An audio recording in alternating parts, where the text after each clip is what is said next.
Drįsčiau sakyti, kad lietuvių vyrų smegenyse nėra operacinės sistemos.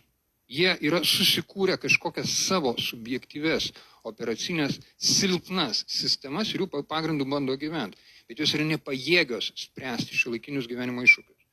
Reikalinga į visų lietuvių vyrų smegenys kolektyviai suinstaliuoti kažką kokybės prasme nemažiau kaip iOS, kaip, reiškia, Maco operacinė sistema, kad jį būtų stabili, tvirta ir suderinama tarp jų visų, kad jie galėtų susišnekėti ir kad jos pagrindų būtų galima spręsti labai sudėtingus uždavinius.